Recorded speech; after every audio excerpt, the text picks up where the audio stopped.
እንግዲህ ወገኖቼ የተነገረው መልእክት ብዛቱ 10 ነው። ብዙ ርዕሶችን ያካተተ ነው። ፍርድ አዘል ነው፣ ወቃሽ ነው፣ ምክንያቱንም የገለጸ ነው። ያንዳንዳቸው ነገሮች በሙሉ መልስ ያልተሰጠበት ጉዳይ የለም።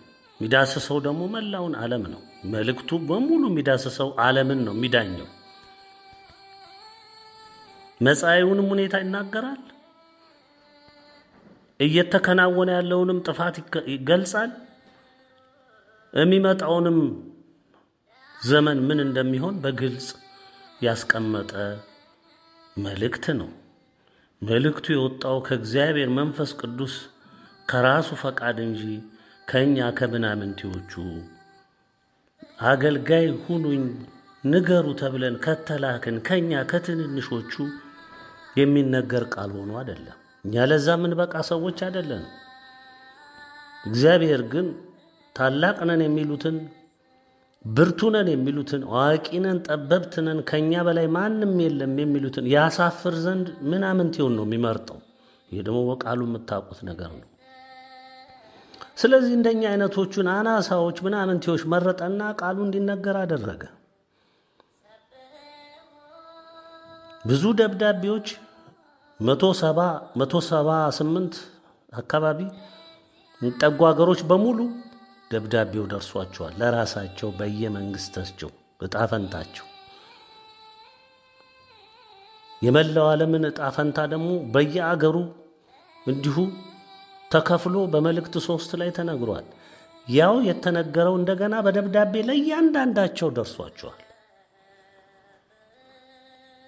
እንዲህ ተደርጎ ሄደ መልእክት አለ። እንዲህ ተነግሮ እግዚአብሔር እንዲህ አድርጉ ብሎ ያዘዛቸው ሰዎች ከዚህ በፊት የተከሰቱ አሉ? የሉም ወገኖቼ፣ የሉም። እስኪ ንገሩን፣ ካሉም እንስማው። ከየት ታመጡት? አብዛኛው ሕዝብ በተረት የታሰረ ነው። ዲያብሎስ በደረሰው ድርሰት በሙሉ ተተብትቦ የተያዘ ነው።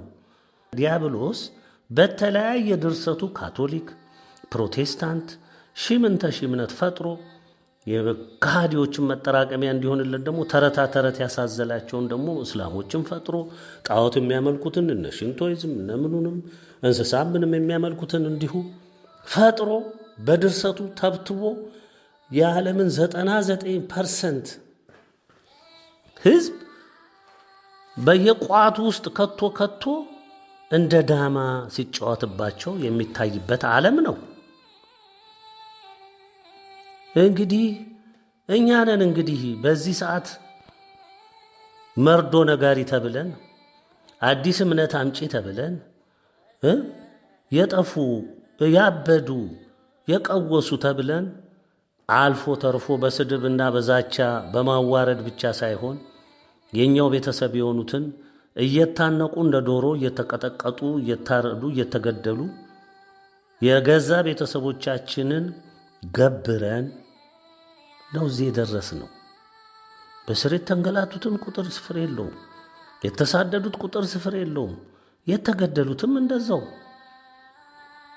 እንግዲህ ለእምነት የሚከፈለውን እየከፈልን ሄድ ነው።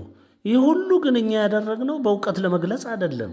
በእምነት የተሰጠንን አምነን ተቀብለን ለህዝብ ለማድረስ ነው የደከምነው። ይሄ ነው እንግዲህ ወገኖቼ። ስለዚህ ሊሰማ ያልቻለ ትውልድ ያው በር ተዘጋበት።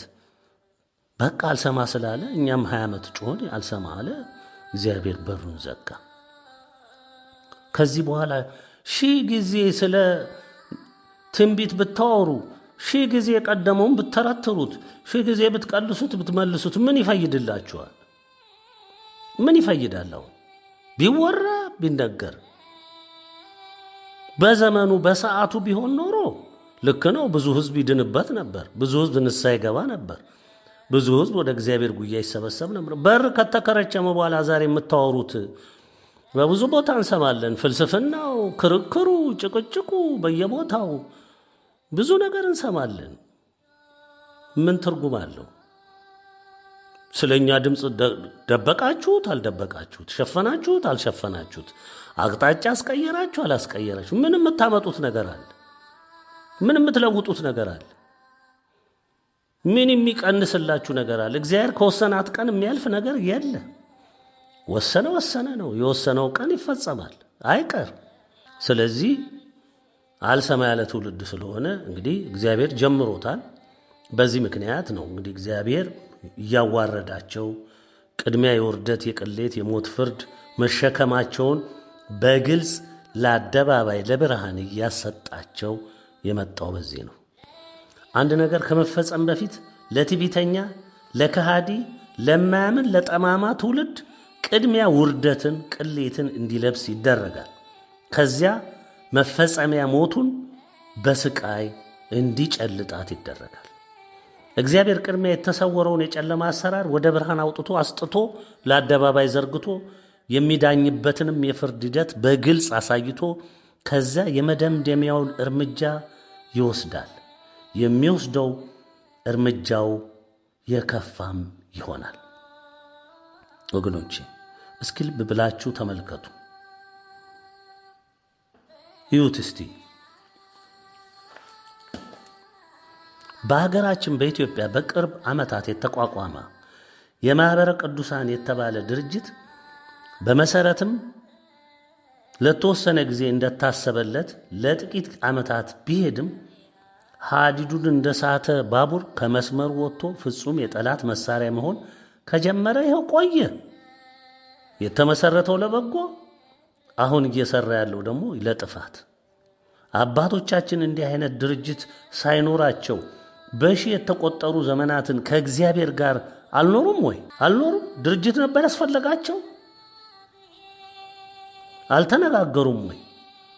መልስስ መመሪያና ምክር በረከት አላገኙም ወይ? ከእግዚአብሔር ማከለከላቸው? አሁን አግኝተዋል። የታመኑት በእግዚአብሔር ነበርና በድርጅት አልነበረምና በሰውና በዘመነ ዕውቀት አይመኩም ነበርና ዕድሜን በረከትን ጠግበው በክብር በሰማዕትነት በጽናት አልፈዋል። እምነትን ጨበጡ፣ በእውነትና በመንፈስ አመለኩ፣ በፈጠራቸው አምላክ ታመኑ። ብዙውን ሺህ ዘመን በእምነት ኃይል ቀዝፈው ለእኛ ለዛሬው ትውልድም የሚተርፍ እምነትን ተዋህዶ ኦርቶዶክስን ተክለው አጽንተው ሄዱ። ይህንን እውነት፣ እምነት፣ ተስፋ፣ ፍቅርን አጥፍተው በሳይንስ የተሻለ ስም አዘል እምነት ፈጥረው ትውልዱን ዕውቀትና እምነትን፣ ሳይንስና እምነትን ደበላልቀው መሄድ ጀመሩ። ቤተ ክርስቲያንንም በዚሁ መገስገስ ጀመረች።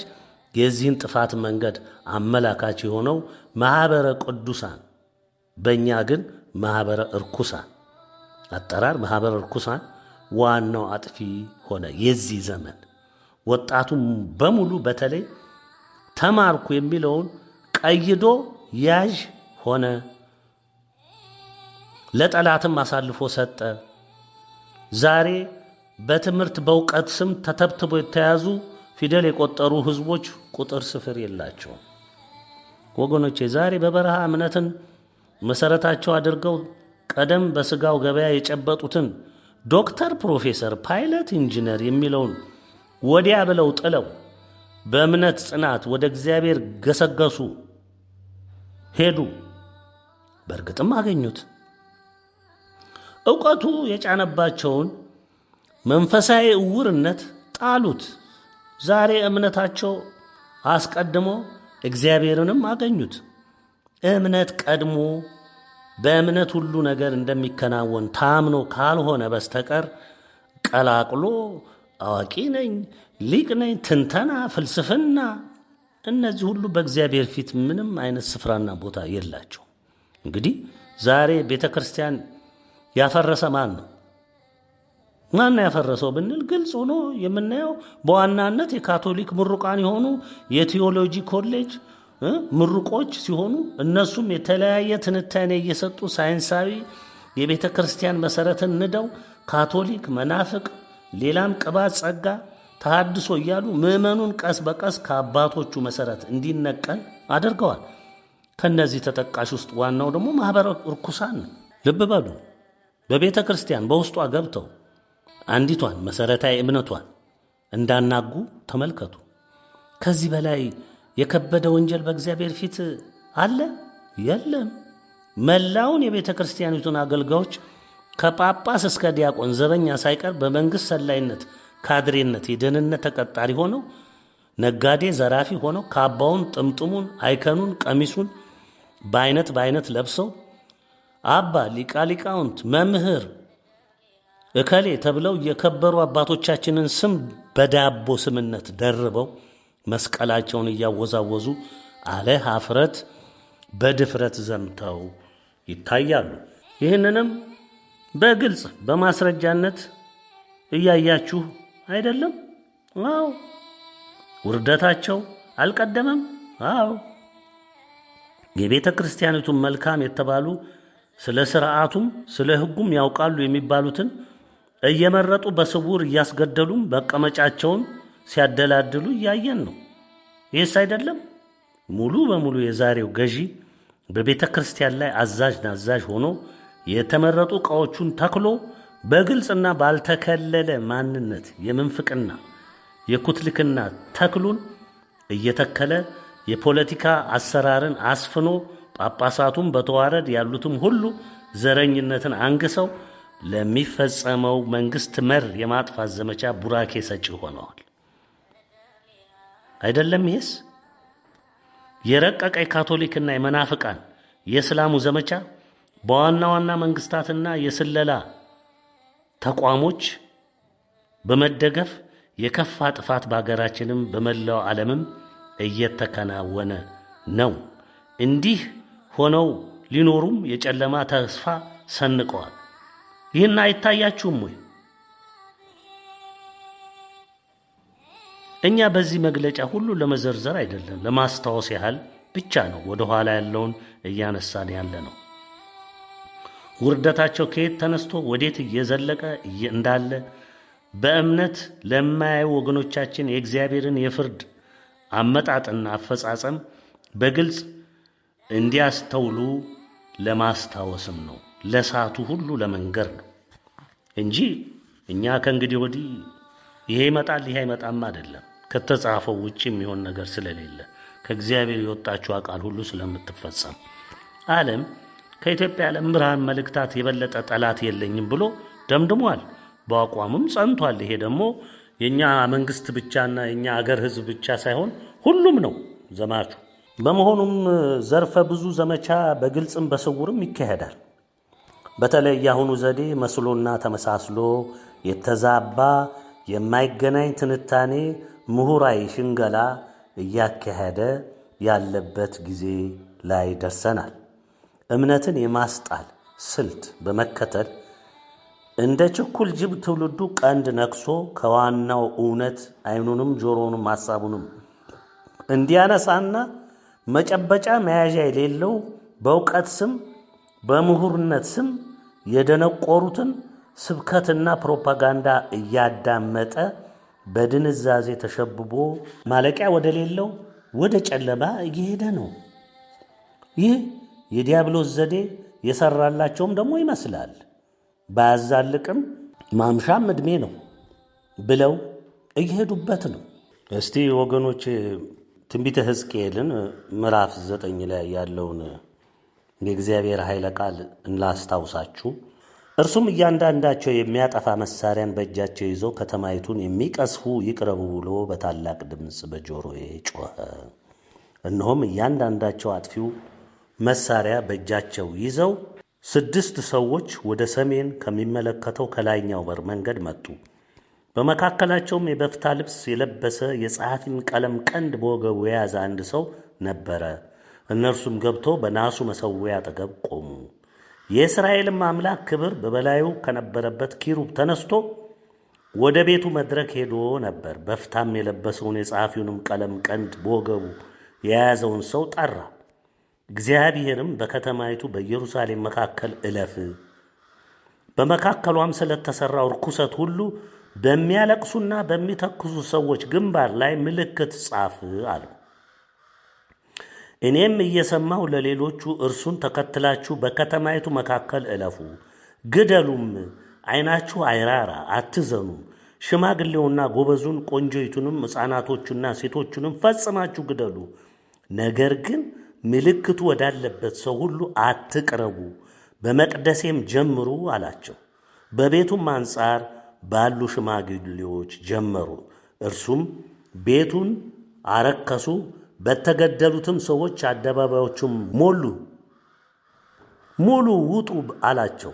እነርሱም ወጥተው በከተማይቱ ገደሉ። ሲገድሉም እኔ ብቻዬን ቀርቼ ሳለሁ በግንባሬ ተደፍቼ ጌታ እግዚአብሔር ሆይ ወዮ፣ መዓትህን በኢየሩሳሌም ላይ ስታፈስስ የእስራኤልን ቅሬታ ሁሉ ታጠፋለህን ብዬ ጮኹ። እርሱም የእስራኤልና ይሁዳ ቤት ኃጢአት እጅግ በዝቷል፣ ምድሪቱም ደም ከተማይቱም ዓመፅን ተሞልታለች።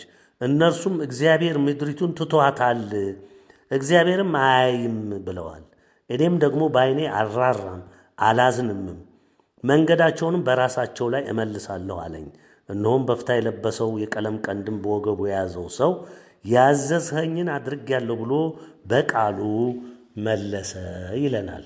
እንግዲህ ወገኖቼ እየሰማችሁት ነው። የምንናገረውም ይሄንን ነው። ብልሃት፣ መላ፣ ወሬ፣ ፍልስፍና፣ ዕውቀት፣ የእምነት ድርጅት መብዛት፣ የመንግስታቶች ብልሃት፣ ዘዴ፣ ብልጠት የታከለበት ዘመቻ ማከናወን፣ ህዝቡን ቀየዱት አልቀየዱትም፣ ያዙትም አልያዙትም ተብትበው ወደ ሐሰት መንገድ መምራት፣ በአጠቃላይ የጨለማ አሰራርም በዓለም ላይ ገኖ እንዲቀጥል መድከም፣ መልፋት የዚህ ትውልድ ምግባር ሆኗል። ስለዚህ እግዚአብሔር ይኸው እንግዲህ እንደ ቃሉ ሰምታችኋል። ለይቷል፣ ወገኖቹን ለየ። በቃ ምልክት አድርጎ ለይቶ ጨርሷል። ተዘጋ። ሐምሌ 7 ተዘጋ።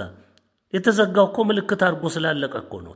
ተከናውኖ አልቋል እኮ። አሁን ብትጮህ ብትዘል ወዲህ ብትል ወዲያ ብትል ማን ይሰማሃል? በኋላ ፈጻሚዎች እኮ መፈጸም እንጂ ያንተን አቤቱታ አዳማጮች አይደሉም። የተላኩት የእግዚአብሔርን ትእዛዝ ለመፈጸም ነው። ልብ በህ አዳምጥ። ከመልእክቱ ሕፃናት ሲጮሁ፣ ሽማግሌ ሲያለቅስ፣ አሮጊቶች እንዲሆን እያሉ ሲሉ ሲፈጩ ሲቆሉ መልአኩ ስራውን ከመስራት ቦዝኗል? ቀሳፊው መልአክ አይቦዝንም። የእግዚአብሔርን ትእዛዝ አንዲቷንም መሬት ጠብ አያደርግም፣ ያከናውናል። ይሄ ነው የሚሆነው። አሁን ወገኖቼ ምን ይደረግ? ይሄው ነው። ከመሰረቱ የተረገመ ትውልድ የዘራው ኃጢአት በረከት አያመጣለትም፣ መርገምን እንጂ። ዘሩንም ከትውልድ ወደ ትውልድ የሚያጠፋ ለከፋ ሞት የሚዳርግ መርገምን ይሸከማል እንጂ በየት በኩል በረከትን ያገኛል? እግዚአብሔር ከፈረደ በኋላ ቅጣት እየተሰነዘረ የለም ይሄ ይቁም ይሄ ይደረግ አይደለም። እኛ በፍርድ ውስጥ መግባት አንችልም እኮ። ፍርድ ከመሰንዘሩ በፊት ነው የኛ ጩኸት፣ የኛ አቤቱታ። ተው ብሎ መምከር፣ ወደ እግዚአብሔርም ልቡና ሰጣቸው ብሎ መጮህ፣ ይሄ እኛ ተግባር ይሄ ነው። ነገር ግን ፍርድ ፈጻሚዎች ወደ መፈጸም ሲሄዱ ግን ምንም ማገድ አይቻልም። የነነዌ ሕዝብ ሳይፈጸምበት በፊት ጮኸ። ገና እንደሰማ አመለጠ፣ ፍርዱ እንዲመለስ አደረገ። ከመንገድ የሄደው የእግዚአብሔር ቃል ለፍርድ የወጣው ሰይፍ ወደ ቤቱ ተመለሰ። ለምን? በንስሐ በፍጥነት የተናገሩትን የእግዚአብሔርን መልእክተኛ ዮናስን ሰሙ፣ ንስሐ ገቡ፣ ጮኸ፣ አለቀሱ። እግዚአብሔር ድምፃቸውን ሰማ፣ ሰይፉን ወደ ሰገባው መለሰ። ይሄ አሁን የምትሰሙት ትውልድ 20 ዓመት ጮኸን ለፍልፈን ብንለው ከሚገለን በስተቀር ከሚያሳድደን በስተቀር ከሚያስረን በስተቀር ከሚገርፈን ከሚጨቀጭቀን ከምድረ ገጽ ሊያጠፋን ከሚለፋ በስተቀር ሲጸጸት አይታችኋል? የገዛ እኮ ክርስትና እምነትን አውቃለሁ የሚለው እኮ ነው እኛን የሚያሳድደን። ስለ ክርስትና አዋቂ ነኝ የሚሉ ምሁራን እኮ ናቸው እኛን አሳዳጅ ሆኑት። ለመንግስት እጅና እግር ሆነው ሰላይ ሆነው እርምጃ ወሳጅ ሆነው የተሰለፉት እኮ እንደኛው ክርስቲያን ነን የሚሉ ኃይሎች ናቸው። ተጣምረው ከውጭ ኃይላት ጋር ሁሉ ተጣምረው ዘመቻ የከፈቱብን እኮ እነዚህ ናቸው። ምን ስላደረግን? ምናቸውን ነካን? ምን ፈጠርን? ዳኑ፣ ንስሐ ግቡ፣ እግዚአብሔር ተቀይሟቸዋል፣ ይሄ ፍርድ መጥቷል፣ ቁጣ መጥቷል ስላልን ለምን ተናገራችሁ እንዴ? ትእዛዝ ደረሰን ተናገርን። እግዚአብሔር ያዘዘን እንፈጽም ወይስ የሰውን ሐሳብ እንፈጽም? እኛ ምናምነው እግዚአብሔር ያዘዘንን መፈጸም ነው። ስለዚህ ያ ነው በእግዚአብሔር ፍርድ አሰራር ውስጥ ገብተን እኛ እንዲህ ነው እንዲያ ነው ማለት አንችልም። ከከፋ ሁሉም ሰው ቢከፋውም ምንም ቢለውም አዎ ወደ እግዚአብሔር አቤት ማለት ይገባል። ከዛ የዘለለ ግን ምንም ማድረግ አይቻልም። መቀበል ብቻ። በረከት እንዴት እርግማንን ያተረፈ ትውልድ በረከት እንዴት ያገኛል? ምን እንደሚሆን የሶዶም ታሪክ አላስተማረንም ወይ? ቅጣቱ ሲመጣ ፍርድ ሲፈጸም ስለሸመገለ ሕፃን ስለሆነ በሽተኛ ስለሆነ በሳት ከመቀቀል አመለጠ? አላመለጠም። እግዚአብሔርን የናቀ ያቃለለ ትውልድ፣ ንስሐን ያቃለለ ትውልድ ሽምግልና፣ ሕፃንነት፣ በሽተኝነት አያድነውም። እንዲህ የሚል የፍርድ ሂደትም የለም። ከእግዚአብሔር በላይ ለፍጥሩ የሚራራ የለም። ስለዚህ እናስተውል። ከፈጣሪ በላይ ሩሩ ለመሆን የሚዳዳን ሰዎች ካለን ስተት ነው። ልብ ልንል ይገባል። ከቸሩ መድኃኔዓለም በላይ ሰውን የወደደ የለም። ለዘመኑ ትውልድ፣ ለዚህ ክፉ ትውልድ፣ አመፀኛ ትውልድ ምንም የሚገኝለት ነገር የለም። ያው የእግዚአብሔርን ሕግ ያፈረሰ ስለሆነ አብዝቶ በአመፅ የበለጠ የዛሬው ትውልድ እንዴት ነው የሚራራለት? አባቶቻችን በደንብ አጥንታቸው የገነቡትን እምነት ከመሰረቱ ነቅሎ ሊያጠፋ የእግዚአብሔርን ሕግ ሊያፈርስ በብርቱ የሚደክም ትውልድ በምን መልክ ነው ምሕረትን የሚያገኘው? የተሰጠውን መጠነ የሌለው ሰፊ ዕድል ጊዜና ዘመን ቀቅሎ የበላ ትውልድ፣ ደፋር ትዕቢተኛ ከሃዲ ትውልድ ቤት በኩል መዳንን ያገኛል? አያገኝም። ተዘግቶበታል። ዛሬ የሚከናወኑትን የፍርድ ሂደት ቀደምት የነበሩ ያመፁ ትውልዶች ዛሬ ላይ ቢኖሩ ኖሮ ሺህ ጊዜ ተጸጽተው በተሰበረ ልብና እንባ ወደ ፈጣሪያቸው በተመለሱ ነበር። ወገኖቼ የነነዌ መሪና ሕዝብ በአንድ በዮናስ አንደበት የሰማውን የእግዚአብሔር የፍርድ ቃል ደንግጦ በመስማት ከሊቅ እስከ ደቂቅ ከመሪው እስከ ምንዝሩ እንስሳው ጭምር ከምግብ ከውሃ ታቅቦ በመጮሁ ምሕረትን በ3 ቀን ጾምና ጩኸት ልመና አግኝቷል። ከመጥፋትም ድኗል። እሺ ይህ ትውልድስ የዛሬው ትውልድ ስንት የእምነት ተጋድሎችን ታሪክን በሙላት የሰማ ትውልድ ነው። ለምን አይሰማም? ከሌላው ካለፈው ትውልድ በምን መስፈርት በልጦ ነው እግዚአብሔርን ንቆና አቃሎ ፈቃዱን ረግጦ ክዶና አንጓጦ በትዕቢት ተገስሎ የሚቆመው ወይስ የሚቀመጠው? ዲያብሎስን በልጦ ከመምህሩ ደቀ መዝሙሩ እንደተባለው ሆኖ የጥፋት የኃጢአትን የክህደትን የትዕቢትን የንቀትን የጨካኝነትን የደም ማፍሰስ የዘመን ድንበር ጥሶ ሪከርዱን አሻሽሎ ከዲያብሎስም በላይ ዲያብሎስ ሆኖ ራሱ ዲያብሎስ እስከሚገረም ድረስ ልቆ በመገኘቱ ምን ምሕረት ያስፈልገዋል? ወገኖቼ እኛ የተማርነው እምነትን እንጂ ምርምርና እውቀትን ታሪክና ዲስኩርን አይደለም። ነቢያት ምን አስተማሩ? ሐዋርያት ምን ነገሩ? ሃይማኖተ አበውን ስትመለከቱ ከነቢያት ከሐዋርያት ወዲህ የአባቶቻችን እምነት በትክክል ወርሰው በታላቅ ተጋድሎና ሰማዕትነት ያለፉትን አባቶች ታገኛላችሁ። ዛሬ በቤተ ክርስቲያን የመሸጉ መናፍቃን በጵጵስና ስም ለማጭበርበር ሽፋን ያደረጉት የእውነተኞቹን አባቶቻችንን ስም ነው። የተለሰነ መቃብርነታቸውን ለመሸፈን። ወገኖቼ አብርሃም በሕይወት ዘመኑ እንዴት በእምነት ከእግዚአብሔር ጋር እንደሚኖር በተግባር ያለውን የእምነት ኃይል አስተማረን። በሕይወት ዘመኑ ኖሮ መሰከረልን። እውቀትን ያስተማረን፣ ፊደል ቆጠራን ያስተማረን፣ ሊቅነትን ያስተማረን፣ መምህርነትን ያስተማረን አይደለም። እምነትን እንድንጨብጥ በእግዚአብሔር ላይ መታመንን ነው አብርሃም አስተምሮን የሄደው። ይስሐቅ የአብርሃም የቃል ኪዳን ልጅ በዝምታ በትዕግስት ለአባት እናት መታዘዝን አስተማረን። የአባቱን የአብርሃምን የእምነት እርምጃ በመጓዝ ጽናትን አሳየን። በእምነት ሕይወት ውስጥ ጽናት ምን እንደሆን፣ ትዕግስት የት እንደሚያደርስ አሳየን። ያዕቆብ ከአያቱ የወረሰውን እምነት በተግባር የኖረበት፣ ውጣ ውረዱን ያየበት፣ እምነትና ፈተና መከራ አብሮ የሚሄዱ በስተመጨረሻ ፈተናውንም መከራውንም በእምነት ወደ ሙሉ ሰውነት የሚያደርሱ ሞግዚቶች እንደሆኑ ያየንበት ነው።